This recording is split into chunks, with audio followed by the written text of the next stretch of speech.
Gawa tayo ng brownies. Mix all the dry ingredients. Flour, baking powder, salt. Yung iba naglalagay ng baking soda. And then cocoa powder. Syempre, importante yon. And then, add in yung mga wet ingredients. 1/4 cup milk. 1/3 cup vegetable oil. And of course, isang pirasong itlog. Ayan. And then, mix lang natin. Ayan, napaka-importante nung pag-mix po nito.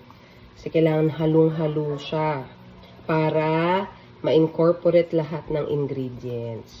Ayan, okay. And then, may naka-prepare na ako na 9x9. Nilagyan ko na rin ng wax paper para hindi dumikit. May oil. Tapos, pag na-mix nyo na, ilagay lang natin. Yan. Lahat. Dahan-dahan hanggang maubos nyo yung brownie mixture. Kasi sayang naman kapag hindi nyo na ilagay. Yan. Yan na yun. Yan. See? Dami pa, di ba? Oh, sayang. Kaya kailangan talagang simutin natin kasi kailangan ngayon matipid dahil mahal ang bilihin. Ayan.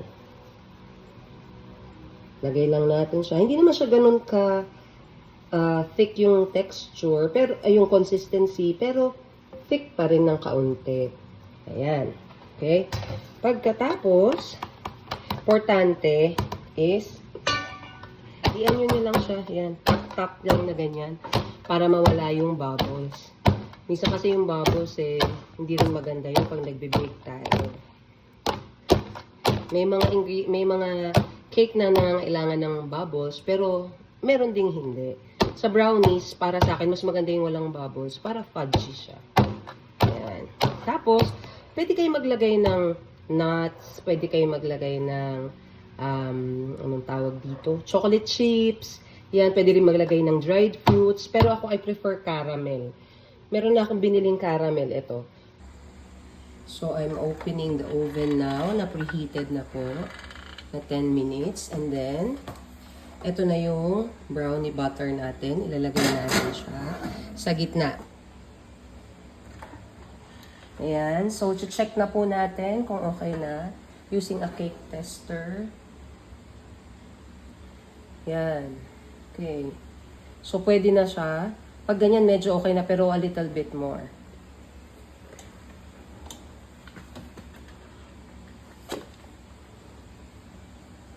Yung brownies, ito na siya. Yan. Mas okay siya kaysa kanina na basa pa. Nakuha na po natin yung brownies. Okay na po siya. Papalamigin lang po natin kasi hindi natin siya pwedeng i-cut kagad. Wax paper. So, sa pag-cut, bahala na kayo kung anong gusto nyong cut. So, ngayon papakita ko lang para makita natin yung loob. Kung talaga bang fudgy siya or hindi. And medyo madikit, di ba? Kasi fudgy nga siya. So, I'll cut a small piece. Yeah. Kunin natin. Yun, no? Di ba? Ito siya, oh. Tikman natin. Sarap. Salty. Kasi nakalimutan akong sabihin, nilagyan ko siya ng caramel. Good.